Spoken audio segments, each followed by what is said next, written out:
પણ ગંગાજીના જળમાં આપણી ધાર્મિક રીતે આપણી આસ્થા તો છે જ, પણ સૌથી મોટું ગંગા જળમાં વિશેષતા છે. કંઈક એવી ઔષધિ, કંઈક એવી દિવ્યતા એ ગંગા જળમાં છે કે ગંગા જળ તમે ગમે એટલા વર્ષો સુધી મૂકી રાખો તો એ કોઈ દિવસ બગડતું નથી. આ વાતને સમજો. એ આપણા ઋષિ મુનિઓએ ગંગાજીના એ ગુણને જાણ્યો હતો એટલે એને મહત્વ વધાર્યું. મહત્વ વધાર્યું એટલે ગુણ નથી આવ્યો. આ બે વાતને ક્રમને સમજો. એટલે મેં તમને આસોપાલવ ને પીપળાનું કીધું. એ ઋષિ મુનિઓને ખબર હતી આ ગંગા જળમાં એવી દિવ્યતા છે. બીજું, ગંગા જળમાં એવી દિવ્યતા છે ને, શું છે હજી ગોતવાનું બાકી છે, હજી ગોતા છે. હું કહું છું ને, આપણા ધર્મના દરેક સિદ્ધાંતોને વૈજ્ઞાનિક રીતે પુરવાર થતા હજી વર્ષો લાગશે. આપણે કહીએ છીએ એડવાન્સ સાયન્સ, પણ આપણે જે એડવાન્સ સાયન્સમાં પહોંચ્યા નથી. આપણા ઋષિ મુનિઓ એડવાન્સ સાયન્સ વાળા હતા, એને આ બધી બહુ પહેલા 5000 પહેલા ખબર પડી ગઈ હતી. હજી આપણને હવે પડે છે. આપણે હવે કારણો ગોતીએ છીએ. એમને એક તો ખબર હતી તો જ એમણે આસોપાલવના તોરણ બંધાવ્યા હશે ને. ગંગાજીમાં દર વર્ષે લાખો મનુષ્યો અસ્થિ પધરાવે છે. સંન્યાસમાં તો જીવિત જળ સમાધિ અપાય છે. આખો દેહ ગંગાજીમાં મૃત્યુ થયા પછી સમાધિ અપાય છે. પણ ગંગાજીમાં કંઈક એવું છે કે ગમે તેટલા અસ્થિ એમાં જાય છે ને ઓગળી જાય છે. એટલે તો ઢગલો થવો જોઈએ ને. કેટલા માણસો આમ પગ મૂકી તો હાડકા જ પગમાં આવવા જોઈએ, એટલા માણસો અસ્થિ પધરાવે છે. પણ ગંગાજીમાં એવી તાકાત છે, લાખો મૃતદેહોને ગંગાજી ઓગાળી નાખે છે અને તો પણ ગંગાજી ક્યારેય અપવિત્ર થયા નહીં. એનું પાણી એવું ને એવું દિવ્ય ઔષધિ વાળું ને એવી દિવ્ય તાકાત વાળું આજે પણ છે. અને જે પ્રોપર ગંગાજીના જળમાં જે તત્વ છે, તત્વ દુનિયાની એક કઈ નદીમાં નથી, ભારતની નહીં, દુનિયાની એક પણ નદીમાં આવી દિવ્યતા, આવી ઔષધીય ગુણો જે ગંગા જળમાં છે એવા જગતની એક પણ નદીમાં નથી. એવી ગંગાજીમાં ભગવાન રામચંદ્રજીએ સ્નાન કર્યું. પ્રભુ તો સર્વજ્ઞ છે, પણ રસ્તામાં જતા જતા કંઈક વાત તો આવી જોઈને એટલે પૂછ્યું, ગુરુદેવ આ ગંગાજી ક્યાંથી આવ્યા? અને ત્યારે વિશ્વામિત્રજીએ ગંગા ઉતરણની કથા મિથિલા જતા જતા સુધીમાં રામ લક્ષ્મણ કહે, રામ આ તમારા જ પૂર્વજો આ ગંગાજીને લાવ્યા છે. બહુ લાંબી કથા છે. સગર નામના રાજા થયા. સગર રાજાને 60,000 પુત્ર. અશ્વમેઘ યજ્ઞ કરતા હતા. ઇન્દ્રને ચિંતા થઈ કે યજ્ઞ કરશે તો મારું ઇન્દ્રાસન જતું રહેશે. એટલે યજ્ઞનો જે ઘોડો હતો ને એ ઘોડો ઇન્દ્રએ ચોરી લીધો.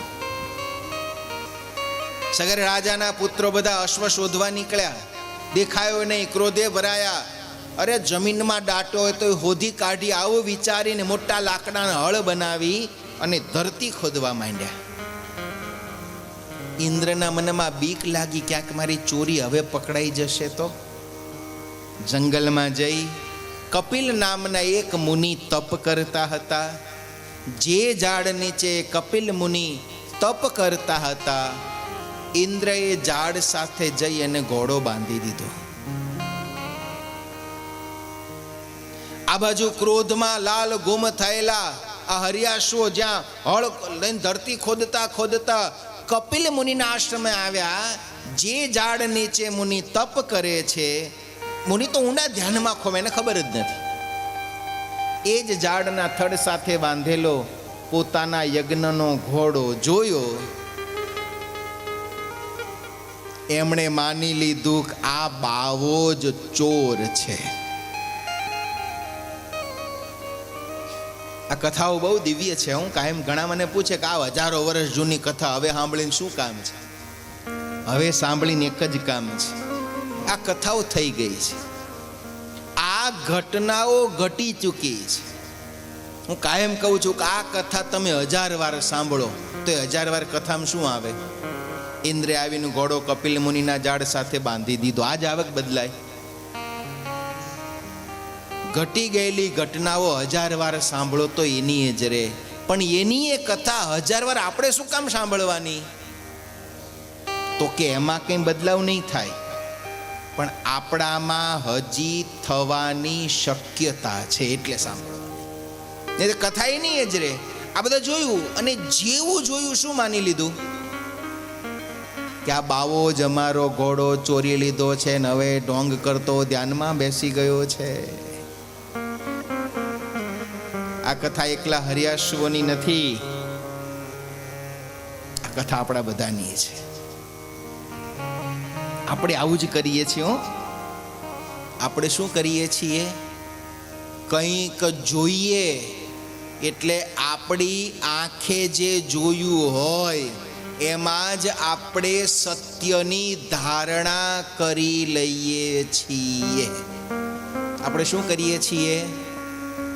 સત્યને જાણતા નથી. આ વાત ખબર નહીં, શબ્દ મારે જરાક અઘરા પડશે. સત્યને આપણે જાણતા નથી, આપણે સત્યને ધારીએ છીએ. અંદાજ મારી લઈએ છીએ. શું કરી લઈએ છીએ? અંદાજ મારી લઈએ છીએ.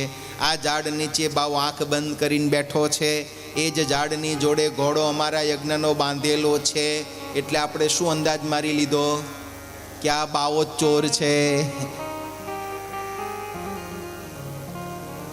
આપણી આંખે દેખાતા હોવા છતાં પણ સત્ય આપણી ધારણા અને આપણા અંદાજ કરતા જુદું હોઈ શકે.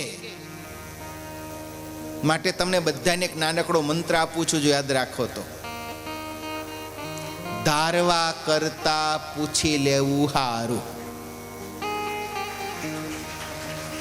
આ એક મંત્ર અપનાવીએ ને જીવનના 80% ઝઘડા પૂરા થઈ જાય. હો, 80% ઝઘડા છે ના છે? ધારવાના. પેલા બે ઊભા હતા, મારે હામું જોતા હતા, એટલે વાહ, ધારી લીધું ને. આપણે શું ધારી લીધું? મારી જ કંઈક વાત કરતા. શું ધારી લીધું? હવે ધારી લીધું એને વાંધો નહીં, ધાર્યા પછી આપણે એનું રિએક્શન ચાલુ કરી દીધું કે પેલો મારો વેરી, મારો દુશ્મન છે, એની જોડે પેલો ભાઈ ઊભો હતો એટલે એ હારો મારો દુશ્મન જ થઈ ગયો. ધારી લીધું. ધારી લીધું. આપણે શું કર્યું? હવે એની સાથે પણ આપણે સંબંધો કાપી નાખ્યા, એને આપણો વેરી માની લીધો. જીવનમાં ધારવાનું ઓછું કરજો, પૂછવાનું વધારજો, જીવનના 80% દુઃખો ટળી જશે. ઘરમાં હોય તોય ભલે, વ્યવહારમાં હોય તોય ભલે, વ્યાપારમાં હોય તોય ભલે, સંસારમાં હોય તોય ભલે, સંબંધોમાં, લાગણીમાં, પ્રેમમાં હોય તોય ભલે, આપણે બધા ધારી લઈએ છીએ, ધારેલું સત્ય માની લઈએ છીએ અને એમાં પછી દુઃખી થઈએ છીએ, અથવા તો જે દિવસે સત્ય સમજાય તે દિવસે પસ્તાવો કરીએ. અરે રે, મેં તો બહુ ખોટું ધારી લીધું હતું, એ દિવસે મેં તો આમ માની લીધું એટલે મેં આમ કરી દીધું. પછી જીવનમાં પસ્તાવો રહેશે. આપણે ધારી લીધું કે બસ આ કપિલ મુનિ ચોર છે, ચોર છે એટલે તો પછી તો ક્રોધમાં ધુઆ પુઆ જેમ ફાવે એમ કપિલ મુનિને ગાળો દેવા માંડ્યા. કપિલ મુનિ નિર્દોષ છે, ખબર જ નથી. વર્ષોની તપશ્ચર્યા પછી મુનિનો દ્રોહ કર્યો, ગાળો દીધી, અપમાન કર્યું. કપિલ મુનિની આંખ ખુલી. આંખ ખુલતા વેત બધાય રાખનો ઢગલો. શાપથી નહીં, દ્રોહથી. ભાગવતમાં પ્રહલાદજીની કથા છે. હોલિકાને વરદાન હતું, અગ્નિ એને બાળી શકે નહીં. એ હોલિકા પ્રહલાદજીને ખોળામાં લઈને બેઠી, લાકડાનો અગ્નિ પ્રગટાવ્યો, સવાર થઈ, પ્રહલાદજીને કઈ નથી, હોલિકા બળીને રાખ થઈ ગઈ. કોઈએ પ્રશ્ન કર્યો, હોલિકાને તો વરદાન હતું કે અગ્નિ એને બાળે નહીં, તો રાખ કેવી રીતે થઈ? ત્યારે ભાગવતેનો જવાબ આપ્યો, હોલિકાને વરદાન હતું કે લાકડાનો અગ્નિ એને બાળી શકશે નહીં. હોલિકા લાકડાના અગ્નિથી નહીં, પ્રહલાદજી જેવા ભક્તના દ્રોહરૂપી અગ્નિથી બળીને રાખ થઈ ગઈ. કપિલ મુનિ શ્રાપ ના આપ્યો, પણ આવા ભગવાનના તપસ્વી સંતોનો દ્રોહ કર્યો ને, બળીને રાખ થયા. આ બાજુ સગર રાજા પોતાના દીકરાઓને શોધવા નીકળ્યા. સગર રાજા એ જ જગ્યાએ આવ્યા, પણ જુઓ એમના દીકરા આવ્યા ને ત્યારે ક્રોધથી ધુઆ પુઆ હતા. એટલે એમને શું દેખાયું? આ મુનિ ચોર છે. એ જ જગ્યાએ સગર રાજા આવ્યા. દ્રશ્ય તો એનું જ હતું. મુનિ ત્યાં બેઠા હતા, ઘોડો ત્યાં બાંધ્યો હતો. પણ સગર રાજા ક્રોધમાં આંધળા નહોતા ને, એમણે ધાર્યું નહીં, એમણે પૂછ્યું. એમણે ધારી લીધો તો એની જ દશા થાય. એમણે ધારી ના લીધો, એમણે પૂછ્યું, મુનિવાર, આ ઘોડો જે ઝાડ સાથે બાંધ્યો છે એ મારા યજ્ઞનો છે. મારા દીકરાઓ આ ઘોડાની રક્ષા કરતા હતા. આ ઘોડો ક્યાંથી આવ્યો? કપિલ મુનિ કે મને ખબર નથી, કોઈ કે બાંધ્યો હશે. મુનિવાર, મારા દીકરાઓ ક્યાં છે? હાથ લાંબો કર્યો, આ રાખનો ઢગલો રહ્યો, તારા દીકરા. અરે રે મુનિવાર, મારા દીકરાઓ તમારો દ્રોહ કરીને નાશ પામ્યા. એની સદગતિ નહીં થઈ હોય, એની સદગતિનો ઉપાય બતાવો. એક જ ઉપાય છે, ગંગાજીને જો તમારા દીકરાઓના અસ્થિનો સ્પર્શ થાય તો તમારા દીકરાઓના પાપ બળી જાય. ગંગાજી છે ક્યાં? સત્યલોકમાં બ્રહ્માજીના કમંડલુમાં. સગર રાજાએ ગંગાજીને પૃથ્વી પર લાવવા માટે તપશ્ચર્યા કરી, જિંદગી પૂરી. એમના દીકરા થાય અંશુમાન, તપશ્ચર્યા કરી, જિંદગી પૂરી. એમના દીકરા થયા દિલીપ, તપશ્ચર્યા કરી, જિંદગી પૂરી. ચોથી પેઢી થઈ મહારાજ ભગીરથ, તપશ્ચર્યા કરી, બ્રહ્માજી રાજી થયા. બોલ બેટા, શું જોઈએ છે? પિતામહ, તમે જો ગંગાજીને તમારા કમંડળમાંથી છૂટી કરીને પૃથ્વી ઉપર મોકલો ને તો મારા દાદાઓનું શ્રેય થાય. બ્રહ્માજી કે વાંધો નહીં, લઈ જાઓ, પણ આ ગંગાજી હું જ્યારે મારા કમંડલોમાંથી છોડીશ, ગંગાજીનો પ્રવાહ એટલો ભયંકર હશે, આ પૃથ્વીનું પેટાળ ફાડીને પાતાળમાં જતા રહેશે. આ ગંગાજીના પ્રવાહને કોઈ ઝીલે તો આ ગંગાજી પૃથ્વીને ઉપયોગી થાય. ભગીરથ રાજા બહુ ચતુર હતા. પિતામહ, આ ગંગાજીના પ્રવાહને ઝીલે એવા પૃથ્વી ઉપર છે કોણ? એવો તો કૈલાશપતિ ભોળોનાથ છે.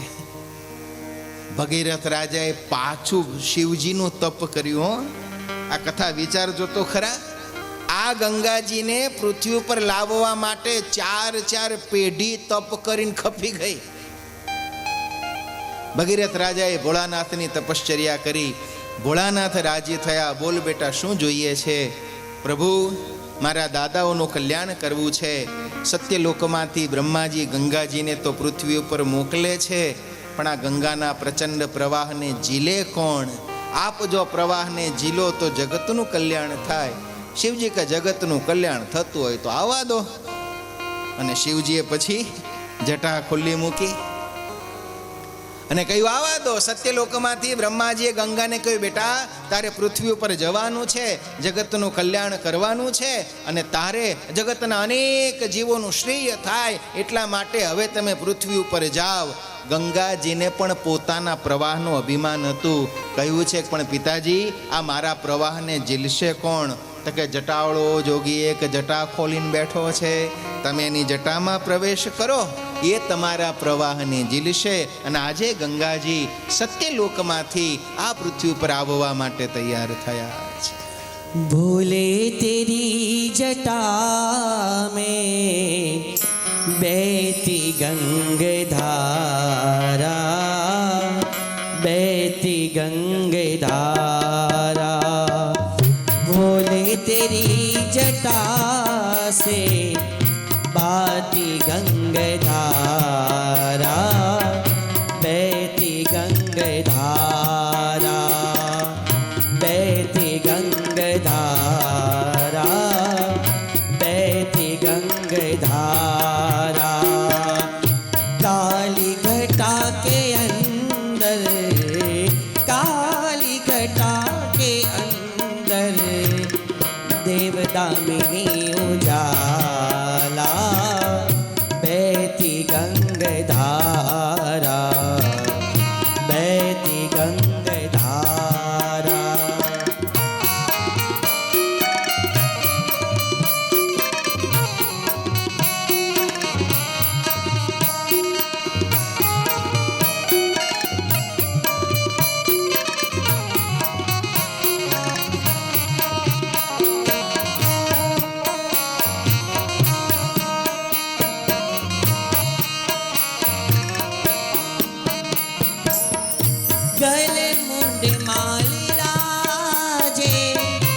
ससी भाल में विराजे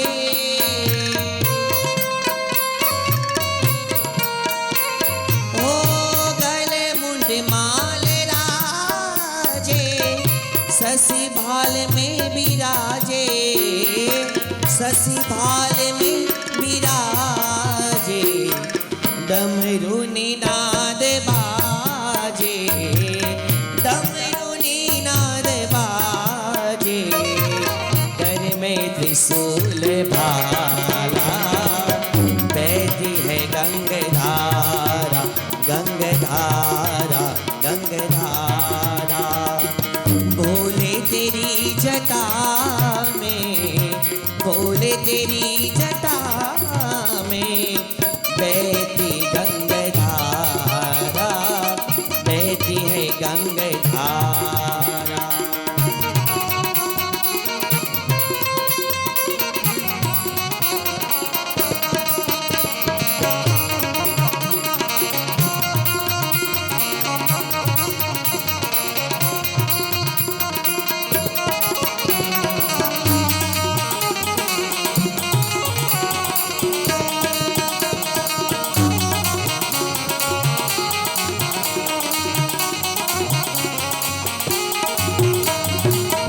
शिव नाम जो उच्चारे सबे पाप दोष तारे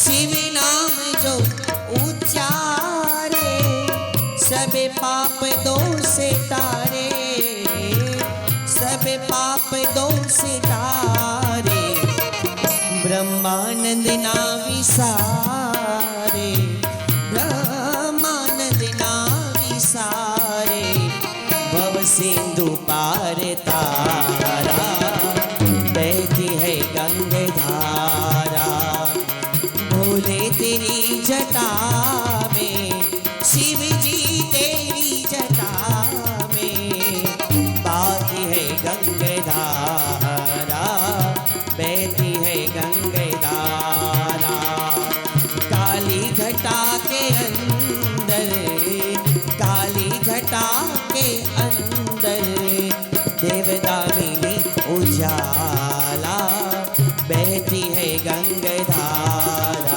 गंगधारा गंगधारा ગુરુદેવ વિશ્વામિત્રજી પ્રભુ રામચંદ્રને કહે છે, હે રામ, તે દિવસથી માં ગંગા કરોડો જીવોના શ્રેયને કરતી થકી આ લોકમાં વહી રહી છે. આવા પવિત્ર ચરિત્રોને ગાતા સાંભળતા વિશ્વામિત્રજી મિથિલા પહોંચ્યા છે. મહારાજ જનકને સમાચાર મળ્યા કે ગુરુદેવ વિશ્વામિત્રજી આવ્યા છે. તુરંત મુનિના સ્વાગત માટે ગયા છે. પણ મુનિની સાથે એમણે અયોધ્યાના બે રાજકુમારો રામ અને લક્ષ્મણને જોયા છે. અને હવે મહારાજ જનક મૂંઝાયા છે. કારણ કે એમણે સીતાજીના સ્વયંવર માટે અનેક મોટા મોટા રાજા રજવાડાઓમાં આમંત્રણ આપ્યા હતા. પણ મહારાજ જનકે અયોધ્યાને જ આમંત્રણ નહોતું. અને અયોધ્યાને આમંત્રણ નહીં આપવા પાછળનું કારણ પણ બહુ મજાનું છે. વર્ષો પહેલા એક ઘટના ઘટેલી. ઘટના એવી ઘટેલી કે મિથિલાના રાજ્યની એક દીકરી,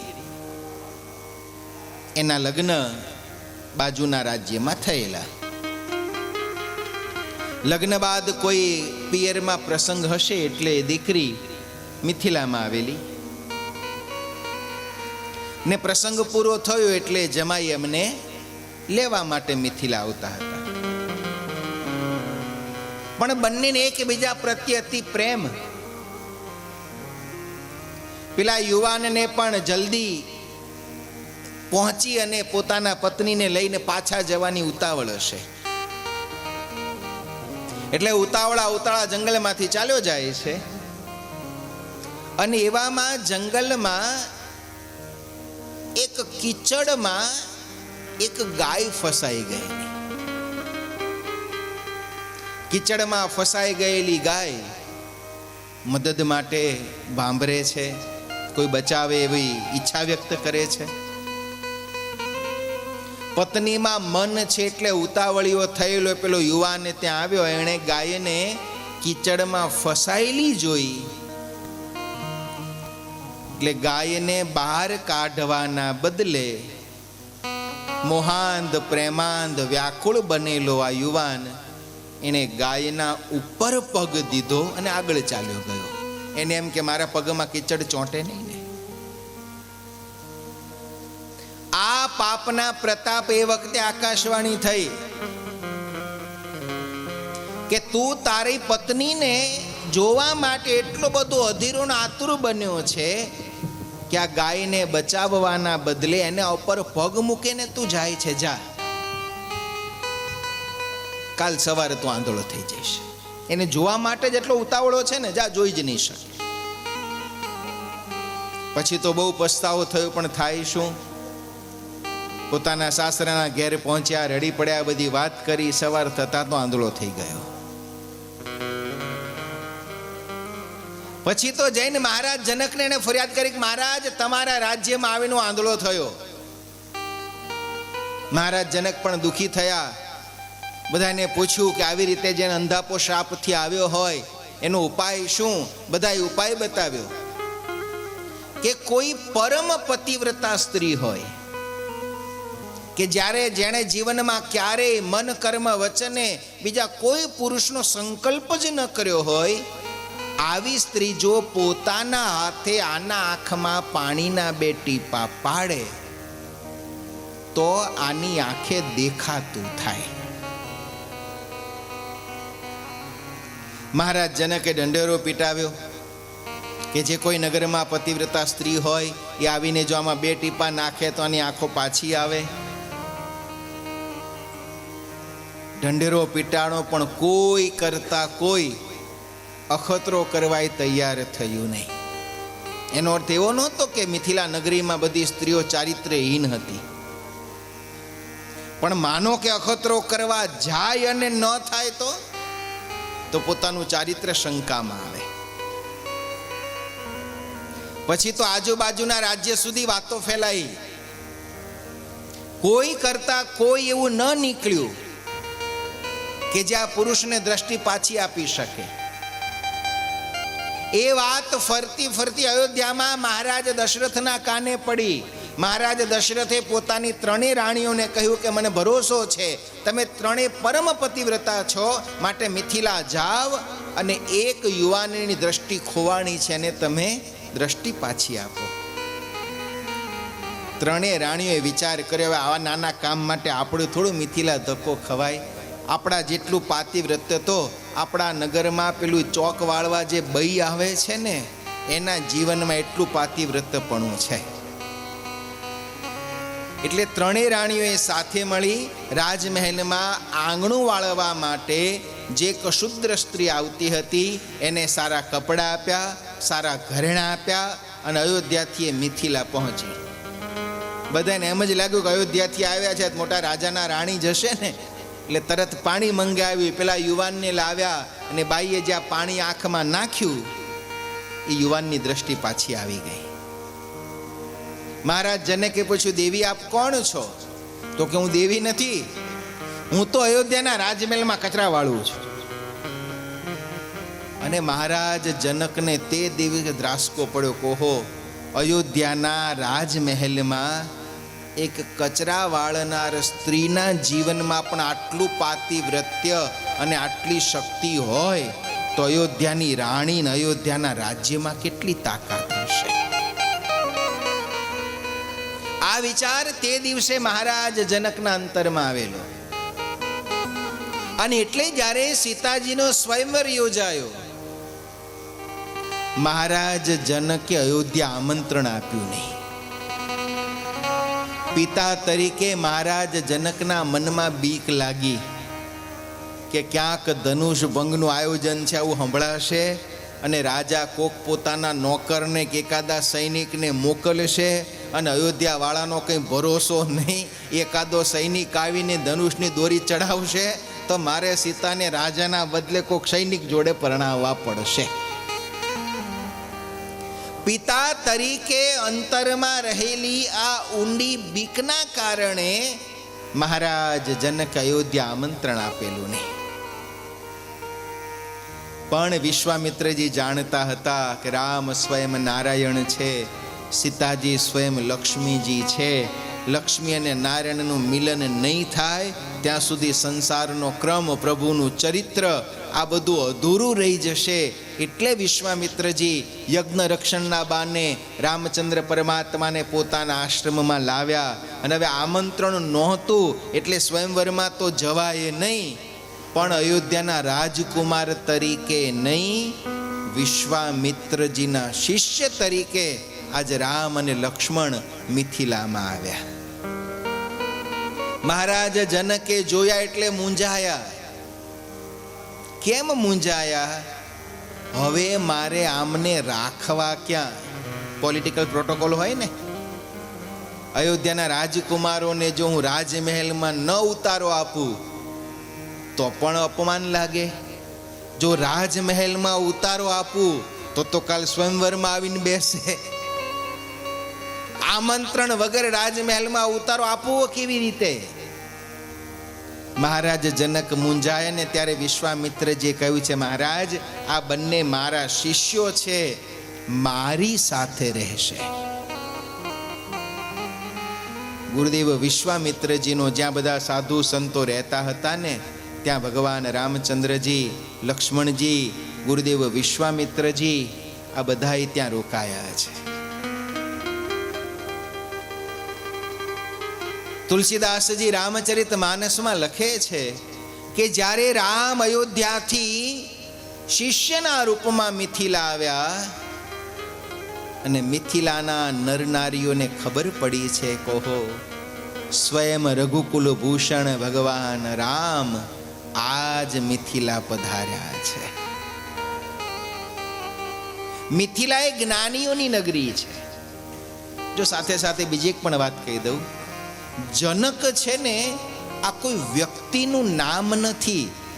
મિથિલાના રાજાના પદનું નામ જનક છે. જેમ જામનગરની ગાદી ઉપર જે પણ રાજા બેસે આ બધા જામ સાહેબ કહેવાતા. એનું નામ ગમે તે હોય પણ જે જામનગરની રાજગાદી ઉપર બેસે એ જામ સાહેબ. એમ મિથિલાની રાજગાદી ઉપર જે બેસે એ જનક. અને એટલે જ જો મહારાજ જનકની કથા રામાયણમાં પણ છે, મહારાજ જનકની કથા ભાગવતમાં છે. ભગવાન કૃષ્ણચંદ્ર નારાયણ મિથિલા ગયા, જનક રાજાને ભગવાન કૃષ્ણચંદ્ર નારાયણ મળે. આપણને એમ થાય રામ અને કૃષ્ણ વચ્ચે તો 14 લાખ વર્ષનું અંતર, પણ મિથિલાના જે રાજા થાય આ બધા રાજાઓ જનક આવા નામે ઓળખાતા.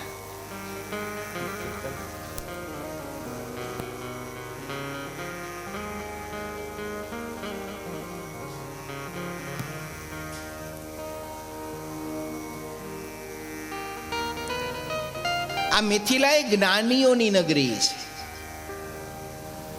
એમને જ્યારે ખબર પડી કે ભગવાન રામચંદ્રજી અમારા નગરમાં આવ્યા છે, પ્રભુના દર્શનની તમન્ના સૌના અંતરમાં જાગી છે.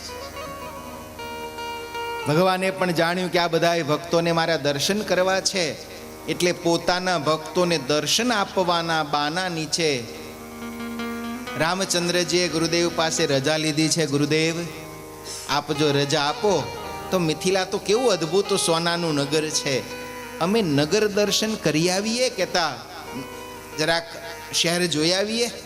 આપણે જો રામેશ્વર આવ્યા છીએ તો આપણા મનમાં થાય આટો તો મારીએ, કેવું ગામ છે ખબર તો પડે. પ્રભુ રામચંદ્રજીએ પણ ગુરુદેવ પાસે નગર દર્શનની રજા માંગી. ગુરુદેવે હસતા હસતા હા પાડી અને પ્રભુ રામચંદ્રજી મિથિલાનું નગર દર્શન કરવા નીકળ્યા છે. નગર દર્શન તો એક બાનું છે. ભગવાન મૂળતઃ તો મિથિલાના નરનારીઓને પોતાના સ્વરૂપનું દર્શન આપવા માટે નીકળ્યા હતા. અને જ્યાં મિથિલાની શેરીમાંથી ભગવાન રામચંદ્રજી લક્ષ્મણજીની સાથે જ્યાં મિથિલાની બજારમાંથી નીકળ્યા અને જેણે પ્રભુને જોયા આનંદ થઈ ગયો. એવું અલૌકિક પરમાત્માનું સ્વરૂપ અને ભગવાનના સ્વરૂપમાં એટલું તો આકર્ષણ જાગ્યું. જેમણે પ્રભુ રામચંદ્રજીને જોયા સૌના અંતરમાંથી એક જ પ્રાર્થના નીકળી, હે પ્રભુ કાલ એવું થજો કે આ ધનુષ રામના હાથે જ દોરી ચડજો અને સીતાજી રામને જ વરજો. આવી પ્રાર્થના પ્રભુ રામચંદ્રજીને જોતા સર્વે મિથિલાવાસીઓએ કરી છે. હજારો નગરજનોને દર્શન આપતા પ્રભુજી આગળ ચાલે ત્યાં જનક રાજાની ફૂલવાડી આવી, બગીચો આવ્યો. મહારાજ જનકનો મોટો બગીચો હતો. આ બગીચાને જોયો એટલે તરત પ્રભુ રામચંદ્રજીને થયું ચાલો બગીચાની શોભાઈ જોઈએ. પ્રભુ બગીચાની શોભા જોવા જ્યાં બગીચામાં આવ્યા, સુંદર મજાના રંગબેરંગી ફૂલો ખીલેલા જોયા. લક્ષ્મણજી કહે છે, પ્રભુ કેટલા સુંદર ફૂલો છે, ચાલો આપણે થોડા ફૂલ લઈ લઈએ, કાલે સવારે ગુરુદેવને પ્રાતઃ પૂજામાં કામ આવશે. મહારાજ જનકના બગીચામાંથી ગુરુદેવની પૂજા માટે ફૂલ લેવા આવો સંકલ્પ થયો. પ્રભુ રામચંદ્રજી પણ એમાં સંમત થયા. અને જ્યાં લક્ષ્મણજી ફૂલ લેવા જાય, પ્રભુ રામચંદ્રજી કે ઉભા રહો. લક્ષ્મણ, આ ફૂલ આપણી માલિકીના નથી, આ તો મહારાજ જનકના છે. લક્ષ્મણજી કે આપણે મહારાજ જનકના જ મહેમાન છીએ.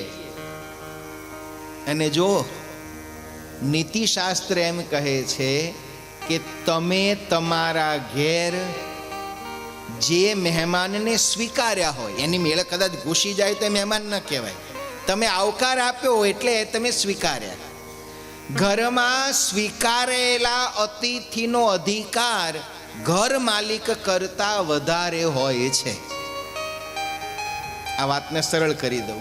આપણા ઘેર મહેમાન આવ્યા હોય અને માનો કે આપણે લાડવા બનાવેલા ગઈકાલના આપણી પાસે પડ્યા હોય, આપણા ઘરમાં 4 જ લાડુ વધ્યા છે અને આપણા ઘરમાં 4 મહેમાન છે અને ઘરધણી પોતે 5 થાળી પીરસાણી છે અને લાડુ 4 જ છે, તો પહેલા તમે કોને આપો, મહેમાનને કે પોતાને? જે અતિથિને આપણે સ્વીકાર્યા હોય, ઘરની દરેક વસ્તુ ઉપર અતિથિનો અધિકાર પહેલો લાગે છે અને વિશેષ લાગે છે. આ આતિથ્યનો નિયમ છે. હું ફરીથી કહું છું, આ નિયમ બધા પાળે એની માટે હોય છે. અમુક લોભી એવા હોય છે ને, ખરા લાડવા છે ને, મહેમાનને પહેલાં રોટલી શાક ખવડાવી દો, મહેમાન હોઈ જાય પછી આપણે લાડવા ખાઈશું, આવા કળિયુગમાં હોય છે. એટલે લક્ષ્મણજીએ કહ્યું કે આપણે જનક રાજાના મહેમાન છીએ, આ બગીચો જનક રાજાનો છે, એટલે આ બગીચા ઉપર જનક રાજા કરતા પહેલો અધિકાર આપણો હોય. અને વળી આપણે ફૂલ લેવા છે એ પૂજા માટે, ભગવાન માટે લેવા છે, એટલે આપણે વળી કોને પૂછવાની જરૂર? અને ત્યારે ભગવાન રામચંદ્રજી કહે છે, ના લખન ના. આપણા શાસ્ત્રો કેટલા સૂક્ષ્મ છે જોજો. તર્ક તો લક્ષ્મણજીનો સાચો છે ને, પણ શાસ્ત્ર સૂક્ષ્મ કેટલા છે. પ્રભુ રામચંદ્રજી કે અતિથિનો અધિકાર યજમાનની હાજરી હોય ને તો જ છે. યજમાન દ્રષ્ટિ સમક્ષ હોય ત્યારે છે. યજમાન ઘરમાં ન હોય ને ઘરમાંથી વસ્તુ ઉઠાવી જાઓ એ પાપ કહેવાય. અધિકાર અધિક ક્યારે? યજમાન ત્યાં પ્રગટ હાજર હોય તો. મહારાજ જનક ઊભા હોત અને આપણે ફૂલ તોડી લે તો ચાલે, પણ મહારાજ જનક અહીંયા હાજર નથી એટલે આની ઉપર આપણો અધિકાર નહીં, આપણે કોઈકને પૂછવું પડે. જો પ્રભુ રામચંદ્રજી ધર્મ દ્રઢતા, મર્યાદા અને ધર્મના શિખરો પર પ્રભુ રામ બેઠા છે. એ જ વખતે માળી આવ્યા. માળીને પૂછ્યું કે ભાઈ અમારે ગુરુદેવની પૂજા માટે અમારે ફૂલ લેવા છે, લઈએ? માળીએ હા પાડી. ત્યારે પ્રભુ કે ચાલો લક્ષ્મણ, હવે આપણે ફૂલ લેવાની રજા મળી. રામ અને લક્ષ્મણ બંને એ બગીચામાં ફરે છે, બગીચાની શોભા જોવે છે. સારા ફૂલ મળે ગુરુની પૂજા માટે તો લઈશું, આવો વિચાર કરી અને પ્રભુ રામચંદ્રજી લક્ષ્મણજીની સાથે એ બાગીચામાં જ્યારે ફરી રહ્યા છે, એ જ સમયે બીજે દિવસે સીતાજીનો સ્વયંવર છે.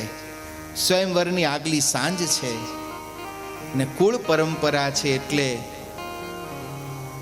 સીતાજીને જનક રાજાના ગુરુ હતા શતાનંદજી. આ ગુરુદેવ શતાનંદજીએ સીતાજીને બધી રીતિ કહી છે કે દીકરી, કાલે તમારો સ્વયંવર છે અને આપણા કુળની રીતિ છે, માં આપણા કુળદેવી ભવાની બિરાજે છે, તમે જાઓ અને માં ભવાનીના આશીર્વાદ લઈ આવો. એ જ બગીચામાં, મોટો બગીચો છે, કુળદેવી માં ભવાનીનું મંદિર પણ એ જ બગીચામાં છે. અને માં ભવાનીનું પૂજન કરવા માટે તેહી અવસર સીતા તહાઈ ગિરિજા પૂજન જનની પઠાઈ.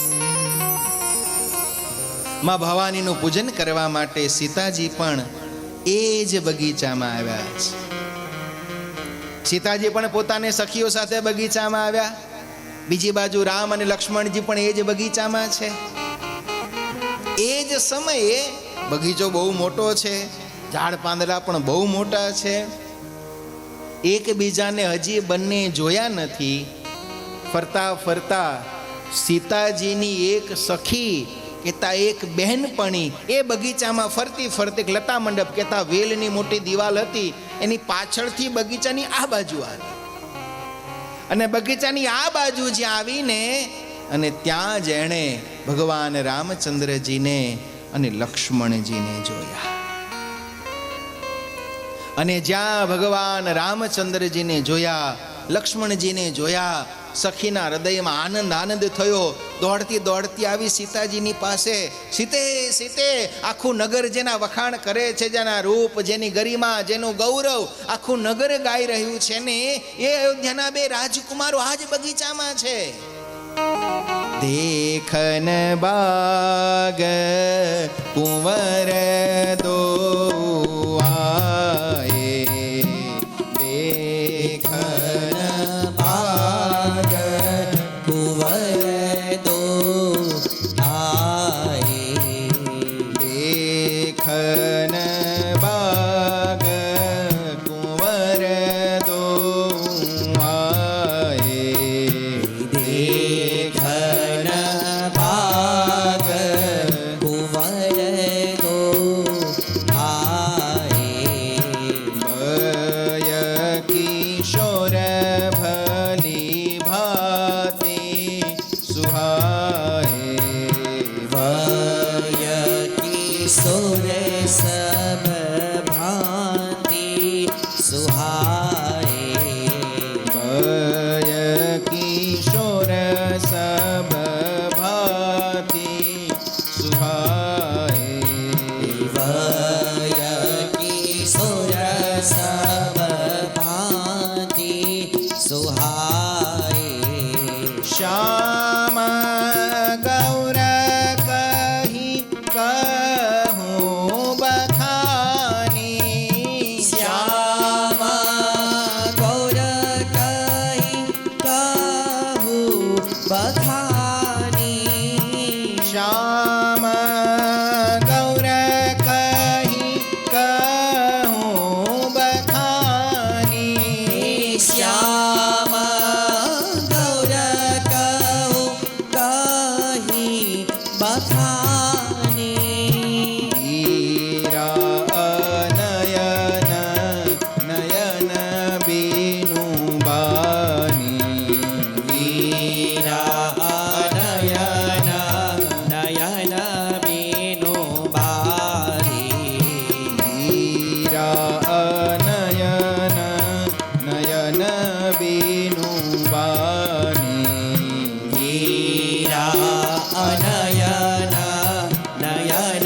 બીનું બાની. સખીએ ભગવાન રામચંદ્રજીના દર્શન કર્યા, દોડીને ગઈ સીતાજી પાસે. હે સીતે, હે સીતે, અયોધ્યાના બંને રાજકુમારો આજ બગીચામાં છે. બધી સખીઓએ પૂછ્યું, સીતાજીએ પૂછ્યું, કેવા છે? શ્યામ ગૌર કહા કહું બખાની, આટલું કહ્યું. એકનો વર્ણ જરાક શામળો છે, એકનો વર્ણ અતિ ઉજ્જવળ છે. આથી વધારે હું શું કહું? અને પછી બહુ જ કેવા અદ્ભુત આ ગ્રંથમાં બહુ ઊંડાણ છે. ગીરા નયન નયન બીનુબા. આ પ્રસંગનો બહુ ઊંડો આધ્યાત્મિક અર્થ છે. સખીએ કોણ છે? સખીએ સદગુરુ છે. સખીએ ભગવાનને જોયા. કે જેણે જોયા ને એને જગતને કહ્યું કે આવો અહીં ભગવાન છે, હું તમને ભગવાનનું દર્શન કરાવું. પણ જીવ એવો છે ને, ભગવાનના દર્શનની ઈચ્છા રાખે છે પણ દોડતો નથી, ઊભો રહે છે. તે જોયા કેવા છે? ક્યાં છે? દોડ્યો નહીં. પેલા પ્રશ્ન કર્યા, શંકા કરી, જિજ્ઞાસા કરી કે બે રાજકુમારોને તે જોયા ને કેવા છે? થોડું કહ્યું, શ્યામ ગૌર કહું કહા બખાની, ગીરા અનયન નયન બીનુબાની. એ પરમેશ્વર છે, બ્રહ્મ તત્વ છે. અને પરમેશ્વરનું વર્ણન કરવા કરતા એની અનુભૂતિ કરી લેવાય. ભગવાન છે ને એ વર્ણવવાની તત્વ નથી, એ અનુભવવાનું તત્વ છે. જીવનમાં અધ્યાત્મમાં શ્રદ્ધાને શ્રેષ્ઠ કરશો ને તો અનુભૂતિ વધશે, અને અનુભૂતિ વધશે તો મનાશે. સખીએ કહ્યું કે કેમ વર્ણવું? ગીરા અનયન. ગીરા એટલે વાણી, જીભ, શબ્દ. શબ્દ પાસે આંખો નથી. જોયા છે કોણે? આંખે. વર્ણવે છે કોણ? જીભ. ગીરા અનયન. જીભ કેમ વર્ણવે? તો કે જીભે જોયા નથી. નયન બીનુબાની. આંખે જોયા છે તો આંખને કહેતા નહીં આવડે. એ પરમેશ્વરનું, એ બ્રહ્મ તત્વનું વર્ણન જ થઈ શકે એવું નથી. બ્રહ્માનંદ સ્વામી એક બહુ સુંદર લીટી લખી. બ્રહ્માનંદ કહે, શું હું મુખથી વખાણું, બેની જેમ ગુંગે ગોળ ખાધો, હિરલો લાદ્યો રે મંદિરમાં. કોઈ મૂંગો માણસ હોય અને એને તમે સ્વામીએ ગોળ લખ્યું, આપણે ગુલાબ જાંબુ લો. કોઈ મૂંગો માણસ હોય, એને કોઈ દિવસ ગુલાબ જાંબુ ખાધા જ નથી જિંદગીમાં, અને તમે એને પહેલી વાર ગુલાબ જાંબુ ખવડાવો અને પૂછો કેવું લાગ્યું. મૂંગો વખાણ કેવી રીતે કરવું ગુલાબ જાંબુને?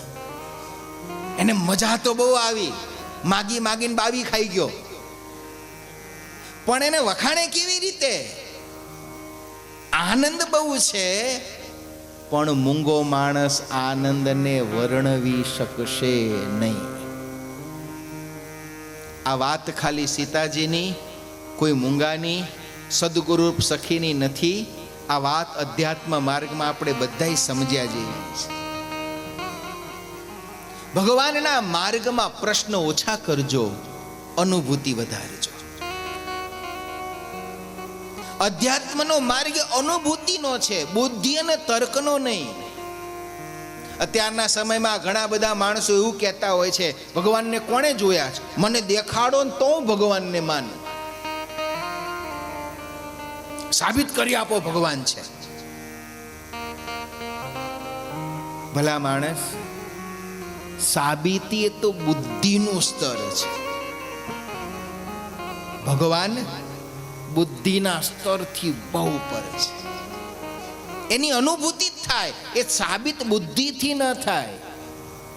તમે હમણાં કથામાંથી ઊભા થશો, સવારમાં નાસ્તો કર્યો હશે તોય આ બીજી વાર માગશો કે નહીં માગો? જેવા ઊભા થશો એટલે તરત રસોડામાં જશો. જેવી ડીશ હાથમાં લો, પેલા પૂછો કેમ ભાઈ ચમ ડીશ ઉપાડી? ભૂખ લાગી છે, ખાવું છે. સાબિત કરો કે ભૂખ લાગી છે તો થાળી પીરસું. લો, આ જેટલા જેટલા સાબિત કરે ને ભૂખ લાગી છે એની થાળી પીરસવી. તો ભૂખની સાબિતી હોય. હા, ભૂખની એક સાબિતી હોય. ઘેર આવીને તમે બૂમ કરો ને કેટલી વાર છે કેટલી વાર છે, એટલે સમજી જાય કે બરોબર ના ભૂખ્યા થયા છે. બીજી કઈ એની સાબિતી ન હોય. ભૂખ અનુભૂતિ છે, એની સાબિતી ન હોય. તરસ એ અનુભૂતિ છે, તરસની સાબિતી ન હોય.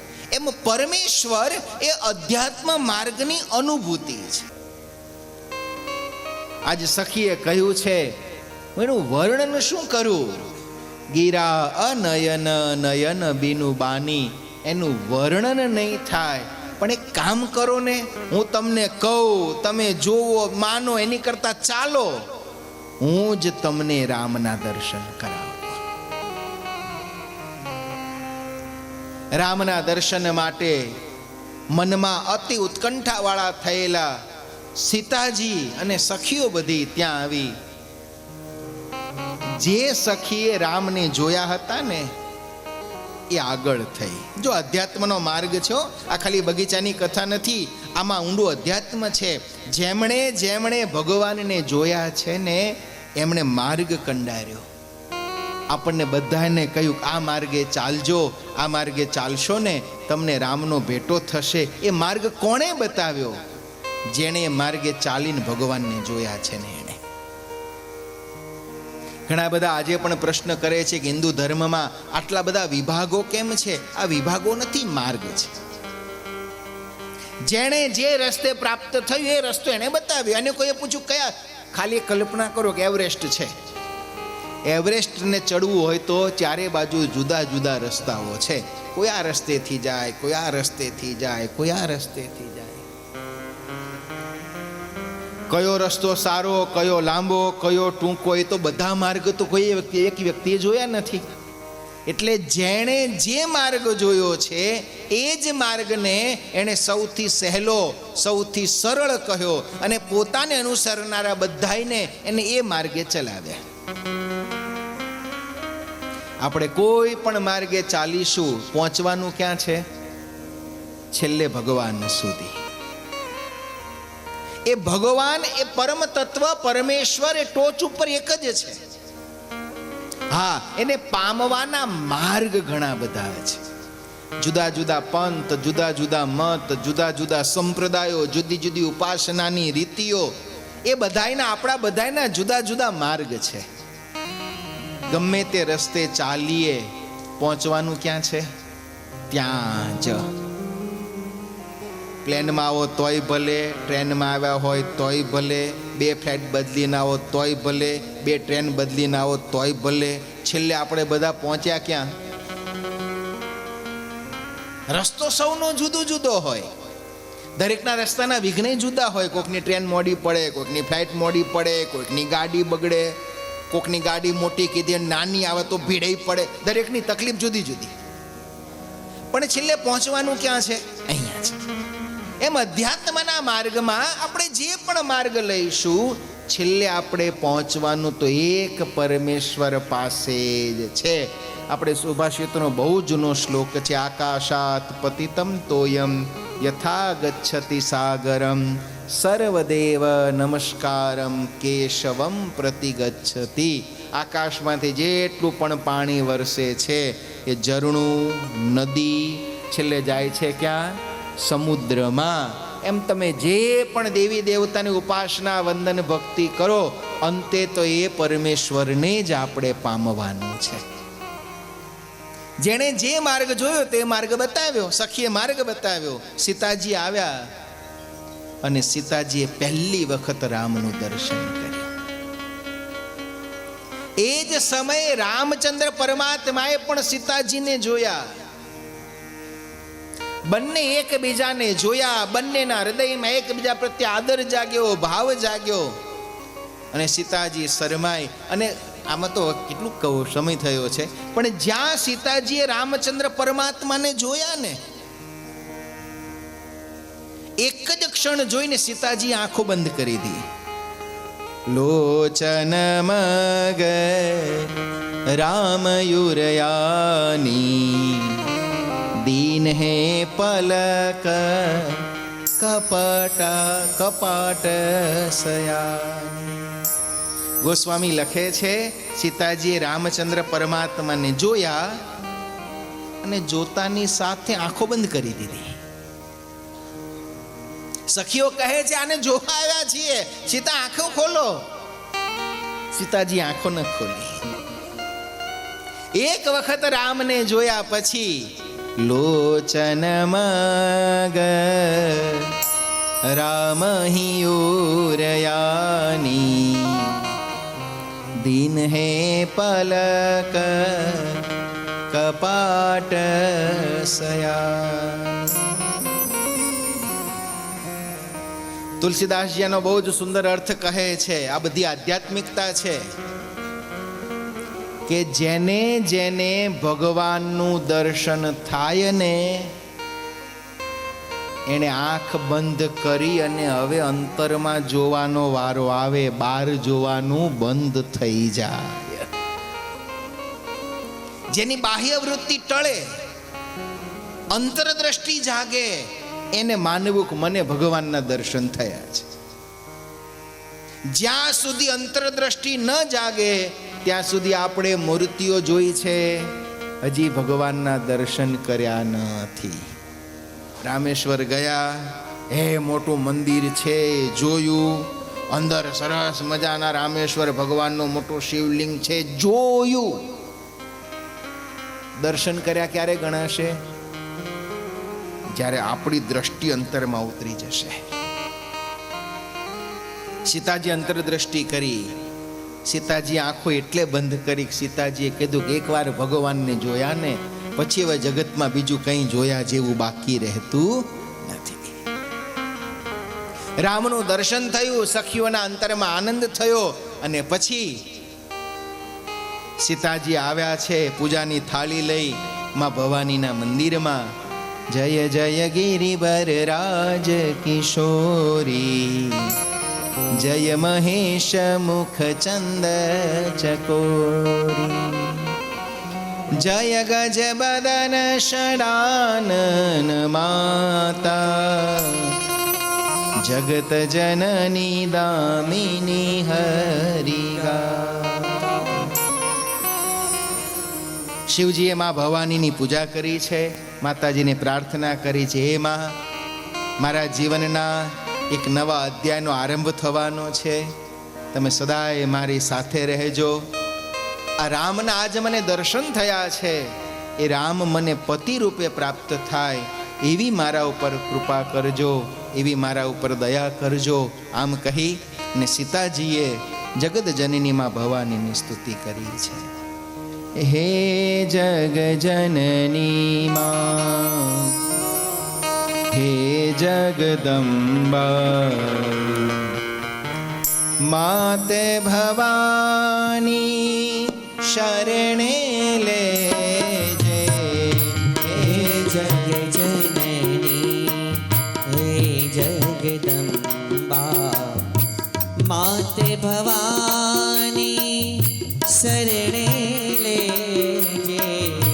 આદ્ય શક્તિ માં આદિ અનાદિ, આદ્ય શક્તિ માં આદિ અનાદિ, અરિજી અંબા ઉર્મા દરજે.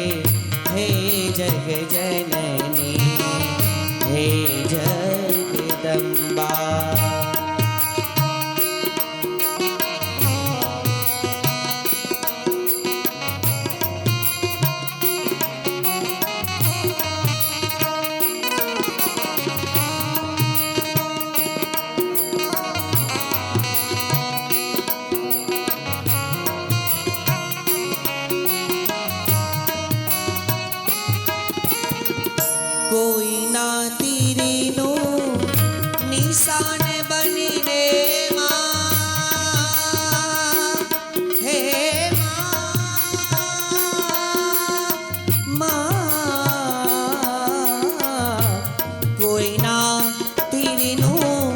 નિશાન બનીને દિલ મારું તું વિધાવાને દેજે ગા સહી લઉંગા કરુણાઈ કોઈને ગા સહી લઉંગા કરુણાઈ કોઈને એવી અંબા એવી અંબા એવી અંબા શક્તિ દેજે હે જગ જનની હે જગદંબા હે જગ જનની હે જગદંબા માતે ભવાની શરણે લેજે હે જગ જનની હે જગદંબા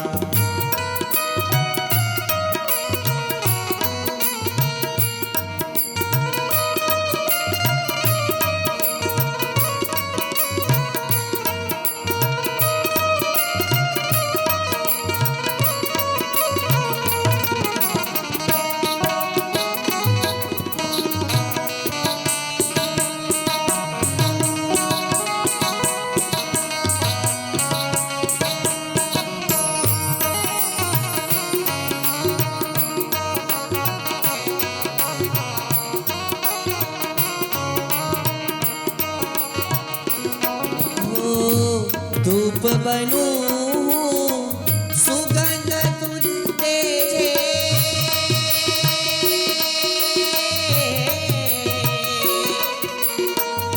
ધૂપ બનું સુગંધ તું લેજે રાખે બની મને ઉડી જવાને દેજે ધૂપ બનું માં તું સુગંધ તું લેજે ધૂપ બનું સુગંધ તું લેજે રાખ બની ઉડી જવાને દેજે ભલું ભલે હું બાળું નહીં કોઈને બળું ભલે હું બાળું નહીં કોઈને જીવન મારું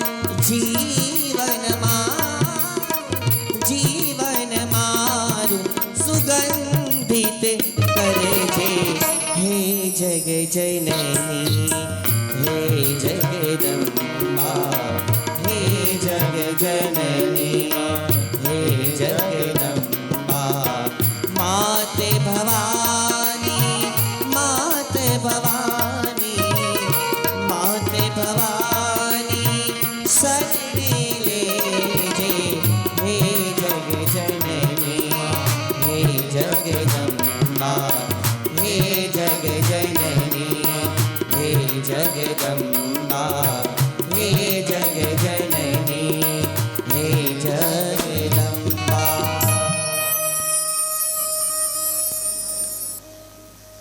સીતાજીએ માતાજીની પૂજા કરી છે.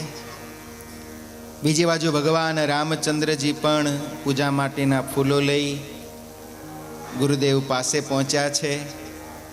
રાત્રે ગુરુદેવ વિશ્વામિત્રજીના પગ દબાવતા થકા પ્રભુ રામચંદ્રજીએ એકરાર કર્યો છે, ગુરુદેવ આજે અમે આ ફૂલો લેવા માટે જ્યારે બગીચામાં ગયા ને ત્યારે બગીચામાં આ જેમનો સ્વયંવર છે એવા રાજકુમારી સીતાજી પણ આવ્યા હતા.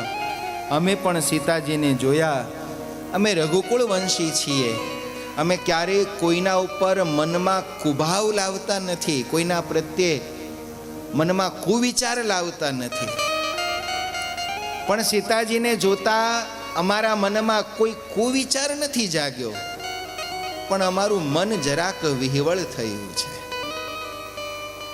વિશ્વામિત્રજી પણ મનમાં રાજી થયા કે લક્ષ્મીજી આજ નારાયણને મળ્યા છે, એ જ તો મારા આવવાનો હેતુ છે. બીજે દિવસે સવારે પછી તો બહુ લાંબી કથા છે, સ્વયંવરનું આયોજન થયું છે. હજારો નગરજનો આજે એ સ્વયંવરના મંડપમાં છે. રાજમહેલના ઝરૂખામાં સીતાજી બેઠા છે, આખો રાજ પરિવાર બેઠો છે. એક બાજુ બધા ઋષિ મુનિઓ બેઠા છે. અને સીતાજીનો સ્વયંવર એ સમયમાં હજારો મોટા મોટા રાજા મહારાજાઓ માટે માત્ર સીતાજીની પ્રાપ્તિ જ નહોતી, પણ પોતાના બળના પ્રદર્શનનો પણ એક અવસર હતો. મહારાજ જનક સૌથી પહેલા ઊભા થયા, વડીલોને ઋષિમુનિઓને વંદન કર્યા અને પછી વિધિવત જાહેરાત કરી કે મારી દીકરી જાનકીજી, આ એમનો સ્વયંવર છે. અમારા આમંત્રણને માન આપીને તમે જે પધાર્યા છો સૌનું અમે યથાશક્તિ સ્વાગત કરીએ છીએ. સ્વયંવરની શરત એ છે, આ જે ધનુષ છે આની વર્ષોથી અમારી કુળ પરંપરામાં પૂજા થાય છે. આની દોરી જે કોઈ ચડાવે, ધનુષની દોરી માટે પણ શબ્દ છે પણચ. ગુજરાતી ભાષા બહુ સમૃદ્ધ ભાષા છે.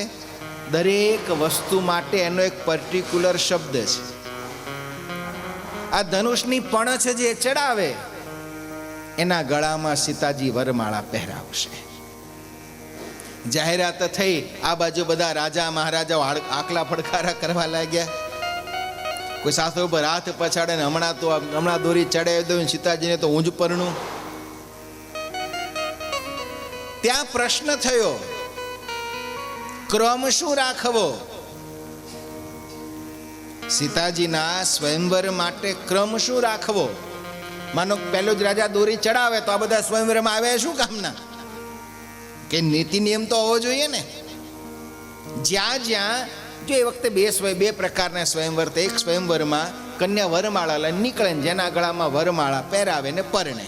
એમાં ક્રમનો વાત નહોતી, કારણ કે તો જેને ગમે એને પનાવી દીધી. પણ જ્યાં કોઈ પરીક્ષા હોય ત્યાં ક્રમ શું કરવો? ત્યારે મહારાજ જનક, આવી જ કથા મહાભારતમાં દ્રૌપદીના વિવાહની છે કે બે ત્રાજવાના બે પરડામાં પગ રાખીને માછલીની આંખ વિંધીને દ્રૌપદી પરણાવું. ત્યાં પણ આ જ પ્રશ્ન થયો, ક્રમ શું? એક વિંધ્યન પછી બીજો દાવો રજૂ કરે તો? ત્યારે ગુરુ શતાનંદજી એનો ક્રમ નક્કી કર્યો કે જો એક દોરી ચડાવે તો તુરંત એને સીતાજી વરમાળા નહીં પહેરાવે. અહીં જેટલા છે જેટલાને અખતરો કરવો એ કરવો. પણ જો એક કરતા વધારે દોરી ચડાવે તો એ બંનેનું અંદર દ્વંદ્વ યુદ્ધ થાય. એ બંને લડે અને એ બેમાંથી જે જીતે એને સીતાજી પરણે. આવો એનો ક્રમ નક્કી થયો. અને પછી તો મહારાજ જનકે આમંત્રણ આપ્યું ને પછી તો રાજા મહારાજાઓ એક પછી એક આ ધનુષની દોરી ચડાવવા માટે આવવા લાગ્યા. પણ આ ધનુષ શિવજીનું ધનુષ્ય હતું અને પરમાત્માના જે પણ પદાર્થો હોય આ બધા દિવ્ય હોય છે. આ ધનુષ પણ દિવ્ય હતું. આની એવી દિવ્યતા હતી કે જે કોઈ માણસ અહંકારમાં આવી જાય, અભિમાનમાં આવી, અંતરમાં કામ, ક્રોધ, લોભ, મોહ, માન, ઈર્ષા આવા ભાવ સાથે જ્યાં એ ધનુષનો સ્પર્શ કરે, આ ધનુષ્યમાં એવી તાકાત હતી કે જેના અંતરમાં શુદ્ધતા ન હોય અને એને અડે ને તેનું બધું જ બળ આ ધનુષ્ય ખેંચી લે અને ધનુષનું વજન વધતું જાય. પેલામાં બળ તો બહુ હોય પણ અંતરમાં શુદ્ધતા ન હોય એટલે જ્યાં એને અડે તરત જ એનું બધું બળ નાશ પામી જાય અને ધનુષને ઊંચું પણ કરી શકે નહીં. જેટલા મોટા મોટા રાજા મહારાજાઓ આવ્યા, કોઈ કરતા કોઈ એ ધનુષને ડગાવી પણ શક્યા નહીં. દોરી ચડાવી તો એક બાજુ.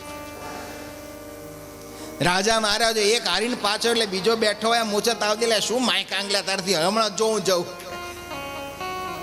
અહંકાર કરતા કરતા જે જાય કોઈનાથી એક તસુભાર પણ ધનુષ હલ્યું નહીં. પછી તો રાજા મહારાજાઓના અહંકારનો પ્રશ્ન આવી ગયો. પછી તો એક સામટા ભૂપ સહસ્ત્ર દસ એકહી બહાર, આવું ગોસ્વામી લખ્યું.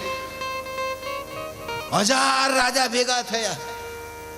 પહેલા દોરી ચડાવો, પછી નક્કી કર્યું સીતાજીનું શું કરવું. પણ હૃદયમાં શુદ્ધતા નહોતી. કોઈનાથી ધનુષ એક તસુ ભાર પણ ડગ્યું નહીં. બધાય હારેલા, થાકેલા, માથું નીચું કરી કરીને બેઠા. એક કથા તો એવું કહે છે કે રાવણ પણ આ સ્વયંવરમાં આવેલો, રાવણથી પણ આ ધનુષ ડગ્યું નહીં. રાવણના મનમાં એમ થયું, આ શિવજી જે કૈલાસ ઉપર બેસે એ કૈલાસને ઉપાડનારો હું, અને ધનુષ કેમ મારાથી ડગતું નથી? એટલે નહોતું ડગતું કારણ કે એના અંતરમાં શુદ્ધતા નહોતી. કોઈ કરતા કોઈથી જ્યારે ધનુષ ડગ્યું નહીં ને, ત્યારે મહારાજ જનકથી હવે આ સહન ન થયું. મહારાજ જનકની આંખ જરાક લાલ થઈ. ભર સભામાં મહારાજ જનક ઊભા થયા. ઊભા થઈને કહે છે, અરે રે, હવે અમને શું ખબર કે આ પૃથ્વી ઉપર આવા બળવાન કોઈ ક્ષત્રિય રહ્યા નથી. આમ તો એક રીતે સારું થયું કે મેં આવી પરીક્ષા રાખી તો ખબર તો પડી કે આ ધરતી ઉપર હવે એવા કોઈ બળવાન ક્ષત્રિય રહ્યા નથી કે જેનામાં આવું બળ હોય કે આ ધનુષની દોરી ચડાવીને મારી સીતાને વરી શકે. કઈ વાંધો નહીં, મારી સીતા ભલે આખી જિંદગી મારા ઘરમાં બેસી રહે, એનો મને અફસોસ નહીં. પણ જગતમાં આજે એક વાત તો સત્ય થઈ કે આ જગતમાં હવે આવો બળવાન કોઈ રહ્યો નથી. આ ધરતી બળહીન ક્ષત્રિયો વાળી થઈ છે. આવા જ્યારે કઠોર અને કટાક્ષના વચનો મહારાજ જનકે કહ્યા, આ વચનો સાંભળી લક્ષ્મણજી આગા પાછા થાય. કારણ કે બેઠા હતા ઋષિ મુનિઓ સાથે, સ્વયંવરની સભામાં નહોતા, ગુરુદેવની સાથે ઋષિ મુનિઓ સાથે બેઠા છે. લક્ષ્મણજી આગા પાછા થાય, પ્રભુ રામચંદ્રજીનો હાથ પકડી રાખે. લક્ષ્મણ ધીરો રે, ધીરો રે, આપણે મહેમાન થઈને ગુરુના ચીલાફીને આવ્યા છીએ, ધીરો રે. પણ હવે ક્ષત્રિયોને ગાળો દે લક્ષ્મણથી સહન થયું નહીં. પછી તો લક્ષ્મણજી પ્રભુ રામના વાર્યા પણ વર્યાની ઊભા થઈ ગયા. મહારાજ જનક, માફ કરજો, આપ મારા પિતા તુલ્ય છો, પણ આપ જે શબ્દ કહો છો જરાક વિચારીને બોલજો. જે સભામાં રઘુકુલ ભૂષણ સૂર્યવંશી રામ બેઠા હોય, આવા ક્ષત્રિય જ્યાં બેઠા હોય, એ સભામાં આવા વચનો શક્ય નથી. મને જો હમણાં રામ આજ્ઞા કરે તો આ ધનુષ એવું ફેરવીને આકાશમાં નાખવું, નીચે આવે નહીં. સમજો છો શું? આ તો મને મારા પ્રભુ આજ્ઞા નથી આપતા. અને ત્યારે જનકે કહે, એવું હોય તો રામ તમે આવો. અને ત્યારે રામચંદ્ર પરમાત્માએ ગુરુદેવ વિશ્વામિત્રની રજા લીધી. ગુરુદેવ હું જાઉં. ગુરુદેવે રજા આપી અને ભગવાન રામચંદ્રજી હવે ગુરુદેવની રજા લઈ અને ઋષિ મુનિઓની સભામાંથી ઊભા થઈ. જ્યાં ધનુષ છે ત્યાં આવ્યા.